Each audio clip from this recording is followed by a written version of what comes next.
Yahoo! Donc aujourd'hui je te retrouve avec l'extrême plaisir pour une nouvelle vidéo et on est sur l'épisode 3 de la catégorie du coup les grands noms de l'histoire en manga et aujourd'hui on va parler de Jeanne d'Arc. Donc du coup en ce qui concerne le manga de Jeanne d'Arc, on est sur un titre qui date de 2011 au Japon et de 2021 en France, janvier pour être précis. Nous sommes sur un seinen dans le genre action, aventure, drame, historique, guerre et médiéval bien entendu. Nous sommes sur un titre qui est âge conseillé aux 12 ans et plus et qui est disponible chez les éditions Nobinobi. Donc il faut savoir que je t'ai déjà présenté deux titres qui sont juste ici. C'est Napoléon et Saint-Exupéry. Je dois te présenter absolument tous les titres de cette collection. Tous m'intéressent plus ou moins. Et là on est au mois de mai au moment où je filme cette vidéo. Je dois faire la sélection et acheter au moins les 2 voire 3 prochains titres qui seront présentés. Je pense que je vais reprendre le concept. Au départ je voulais faire un par mois. Je pense que je reprendrai le concept en septembre. Comme ça on est sûr que chaque mois tu en auras bien un. Donc voilà, c'est juste parce que honnêtement Jeanne d'Arc, comme je sais beaucoup de choses sur elle et on va en parler, et ben il y a pas mal de choses justement où j'arrivais pas à me motiver à commencer à lire à cause du fait de ma connaissance sur Jeanne d'Arc et j'avais peur en fait de ne pas être trop intéressée par le titre. Voilà. Donc on va développer ça maintenant ensemble. On attaque avec mon avis sur la qualité du dessin, où je te dirais qu'elle est très classe et très sympa. Et puis ça colle bien au délire au niveau des autres en fait, tout simplement. Donc le résumé officiel du manga, né à Domrémy en 1412, Jeanne d'Arc entend des voix divines lui demandant de sauver la France des ennemis anglais alors qu'elle n'a que 13 ans. À l'époque, l'interminable guerre de 100 ans oppose les deux royaumes rivaux, plongeant le peuple dans un désarroi. Décidée à accomplir sa mission, elle parvient quelques années plus tard à rencontrer le dauphin de France.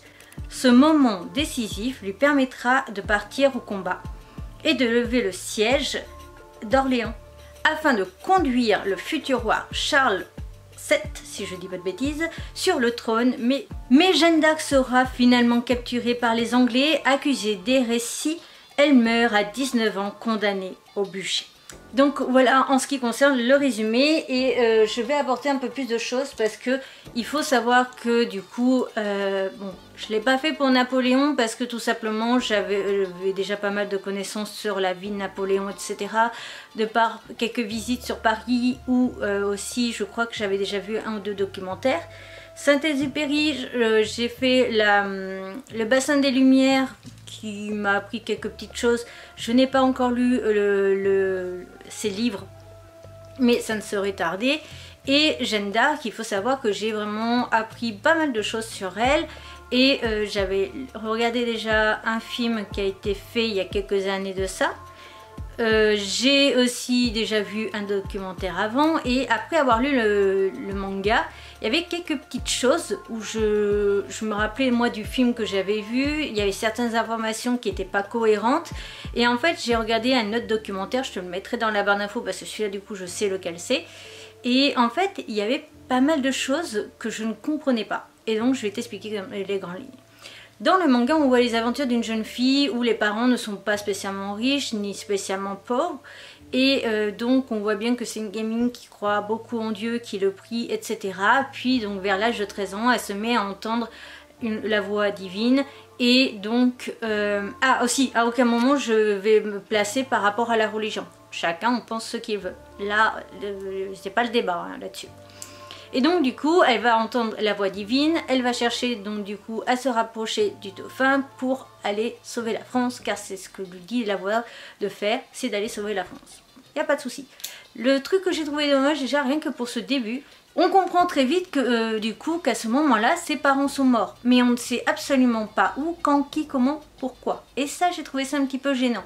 Pareil, il y avait un petit passage au niveau de après la guerre quand elle essaye du coup d'aider pour sauver la France. Il y avait quelques petits trucs qui manquaient et j'ai trouvé ça encore dommage. Et le problème en fait c'est que j'ai eu vraiment du mal à comprendre pourquoi ce titre là, enfin pourquoi on avait osé faire un manga sur Jeanne d'Arc alors qu'en fait si on se renseigne bien, il n'y a aucune information bien précises, claires et nettes qui disent qu'elle a fait ça ou ça. Je m'explique. Quand on regarde le documentaire que je t'ai mis en barre d'infos et que j'ai déjà vu dans un autre documentaire aussi qui n'était pas de la même groupe de chaînes télé, etc.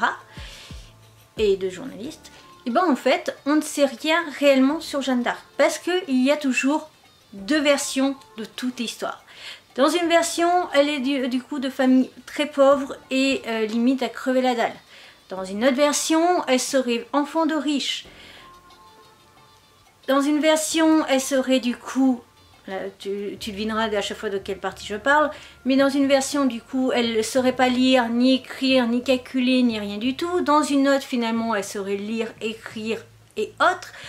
Dans une version, elle n'avait jamais de base de combat. Dans une autre version, on prétend que finalement, elle avait quand même eu quelques notions de combat avant ses 13 ans, etc., etc. Donc je trouve ça un petit peu dommage, même si oui, on a appris des choses en histoire géo par exemple, même si oui, il y a une version donc dite officielle qu'on nous donne à l'école, etc. Mais comme là, le documentaire, je crois qu'il n'est pas très vieux, celui que j'ai regardé récemment et vraiment que j'ai trouvé le plus intéressant, et ben en fait, comme il y a deux versions possibles, comment on peut faire et avoir se dire oh bah je vais faire un manga sur Jeanne d'Arc, même en admettant par exemple, en admettant que ce soit Nobi qui soit responsable de ça et qui ait demandé au Japon ou quoi que ce soit, tu vois, on va dire ça. Je veux bien qu'on parle de Napoléon, je veux bien qu'on parle de Cléopâtre, Saint-Exupéry, Marie Curie, il y a Beethoven et il y a d'autres, je te mettrai l'intégrale de la collection. Mais à quel moment en fait on peut se permettre d'écrire un titre sur Jeanne d'Arc alors qu'en fait on est sûr de absolument rien? Parce que même au moment où elle brûle, la façon dont elle est brûlée, la façon dont ça s'est passé, ce qui se passe après, il y a encore toujours et toujours et toujours deux versions de l'histoire. Je trouve ça un petit peu dommage du coup de faire ça. En fait, pour moi, écrire un manga comme ça qui va résumer la vie d'une personne qui a marqué là la France par exemple ou un autre pays, mais qui a marqué ou même le monde, parce que je pense qu'on apprend un tout petit peu, qu'on se renseigne un peu sur l'histoire de la France, on nous parle forcément de Jeanne d'Arc. Ben, je me demande comment on peut avoir le culot en fait de vouloir écrire un titre dessus, sachant qu'on n'est pas sûr de la vérité. Voilà. C'est tout pour moi. Donc personnellement j'ai été assez déçue, parce que du coup comme je le dis, il y a des moments où bah voilà, les parents ils sont morts, point. Alors je sais bien qu'à chaque fois le manga il est en quelques pages, il fait pas 180 pages, qu'après il y a quelques pages informatives avec des informations sur les personnages et tout ça pour compléter plus du coup là où c'est que du texte, donc où ça va être mieux construit. Mais je trouve ça dommage en fait de pas développer, même la mort des parents, expliquer en une case pourquoi ils sont morts, comment ils sont morts. Parce que, alors si par exemple dans le film moi que j'ai vu, la mort des parents est vraie, ça peut aussi soulever et expliquer le pourquoi en fait Jeanne voudrait absolument du coup, tiendrait absolument à se venger des Anglais. Et même en admettant, il y a aussi, même dans le manga, Jeanne avait un surnom que je ne veux pas dire ici parce que YouTube aime vraiment pas certains mots et c'est hallucinant. D'ailleurs il faudrait que je vous fasse un truc sur Instagram pour vous expliquer l'absurdité de YouTube, mais du coup une fois de plus c'est pas logique.